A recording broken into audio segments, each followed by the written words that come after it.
Mister Stalin ਨੇ ਇਹ ਕਿਹਾ ਕਿ ਵੀ ਇਹ ਜਿਹੜੀਆਂ 2026 ਦੀਆਂ ਅਸੈਂਬਲੀ ਇਲੈਕਸ਼ਨਸ ਨੇ ਆਰੀਅਨ ਡ੍ਰੈਵਿਡਨ ਬੈਟਲ ਹੋਏਗੀ ਔਰ ਇਸ ਦੇ ਵਿੱਚ ਉਹਨੇ ਇਹ ਕਿਹਾ forces attempting to destroy Tamil tradition and those acting as their collaborators will be wiped out in the battlefield.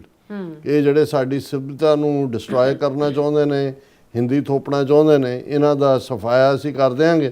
ਔਰ ਉਹਨਾਂ ਨੇ ਕਿਹਾ ਵੀ ਅਸੀਂ ਪਹਿਲਾਂ ਵੀ ਇਹ ਹਿੰਦੀ ਦੇ ਇੰਪੋਜੀਸ਼ਨ ਨੂੰ ਰੋਕਿਆ ਪਾਸ ਦੇ ਵਿੱਚ, ਲਗਾਤਾਰਤਾ ਨਾਲ ਅਸੀਂ ਉਹਨੂੰ ਰੋਕਾਂਗੇ। ਔਰ ਉਹਨਾਂ ਨੇ ਕਿਹਾ ਵੀ ਮੋਦੀ ਦਾ ਸਭ ਫਰਾਡ ਹੈ ਜਿਹੜਾ ਇਹ ਪ੍ਰੋਗਰੈਸ ਔਰ ਦੂਸਰੇ ਤੀਸਰੇ ਦੇ ਨਾਂ 'ਤੇ ਕਰ ਰਿਹਾ।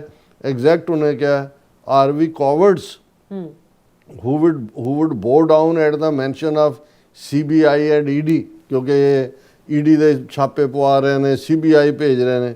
ਡ੍ਰੈਵਿਡਨ family will not be intimidated by your scare tactics. ਅਸੀਂ ਤੁਹਾਡੇ ਡਰਾਉਣ ਵਾਲੇ ਹੱਥਕੰਡਿਆਂ 'ਚੋਂ ਘਬਰਾਉਣ ਵਾਲੇ ਨਹੀਂ ਹੈ।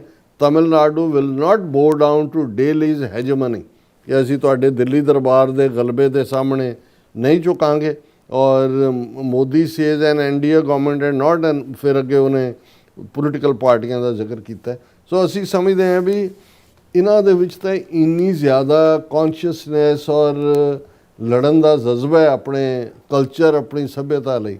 ਹੁਣ ਤੁਸੀਂ ਇੱਕ ਨਜ਼ਰ ਪੰਜਾਬ 'ਚ ਮਾਰੋ, ਬਾਰਿੰਗ ਜਿਹੜੇ ਸਿੱਖ ਇੰਡੀਵਿਜੂਅਲੀ ਜਾਂ ਛੋਟੀਆਂ ਜਥੇਬੰਦੀਆਂ ਦੇ ਰੂਪ 'ਚ ਆਪਣੀ ਆਈਡੈਂਟੀਟੀ ਜਿਹੜੇ ਸਿੱਖਾਂ ਨੂੰ ਨਜ਼ਰ ਆਉਂਦਾ ਵੀ ਜੇ ਸਾਡਾ ਮੁਲਕ ਖਾਲਿਸਤਾਨ ਨਹੀਂ ਬਣਦਾ ਤੇ ਸਾਡੀ ਬੋਲੀ, ਸਾਡਾ ਸੱਭਿਆਚਾਰ, ਤਹਿਜ਼ੀਬ, ਸਾਡੀ ਨਸਲ, ਸਭ ਕੁਛ ਹੀ ਜਿਹੜਾ ਉਹ ਇਹਨਾਂ ਨੇ ਡਿਸਟਰੋਏ ਕਰ ਦੇਣਾ ਜਿਸ ਰਸਤੇ 'ਤੇ ਤੁਰੇ ਹੋਏ ਨੇ।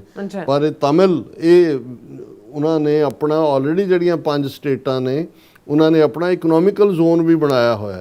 ਔਰ ਜਦੋਂ ਹੀ ਥੋੜ੍ਹਾ ਜਿਹਾ ਇਹ ਹਾਲਾਤ ਬਦਲੇ, ਦਿੱਲੀ ਦਾ ਜਿਹੜਾ ਕਮਜ਼ੋਰ ਹੋਇਆ ਇਕਨੋਮਿਕਲ ਢਾਂਚਾ, ਸਭ ਤੋਂ ਪਹਿਲਾਂ ਫਰੀडम ਨਾਰਥ ਈਸਟ ਔਰ ਇਹ ਹੋਣਗੇ। ਸਾਡੇ ਲੋਕ ਉਦੋਂ ਕੀ ਕਰ ਰਹੇ ਹੋਣਗੇ ਮੈਨੂੰ ਨਹੀਂ ਪਤਾ, ਕਿਉਂਕਿ ਜਿਸ ਲੈਵਲ 'ਤੇ ਇਹ ਸਮਝਦੇ ਨੇ ਕਿ ਵੀ ਇਹਨਾਂ ਦਾ ਸਾਮ ਦਾਮ ਦੰਡ ਭੇਦ ਤੇ ਬ੍ਰਾਹਮਣਵਾਦ ਕੀ ਹੈ, ਆਪਣਿਆਂ ਦਾ ਹਾਲ ਤਾਂ ਜਿਹੜਾ ਅਜੇ ਵੀ ਸਾਨੂੰ ਆਪਣਿਆਂ ਨਾਲ ਹੀ ਸਮਝਾਉਣ ਦੇ ਲਈ ਜਿਹੜਾ ਉਹ ਜ਼ੋਰ ਲਾਉਣਾ ਪੈਂਦਾ ਕਿ ਭਾਈ ਇਹ ਸਾਨੂੰ ਕਿਵੇਂ ਹੜੱਪ ਰਹੇ ਨੇ।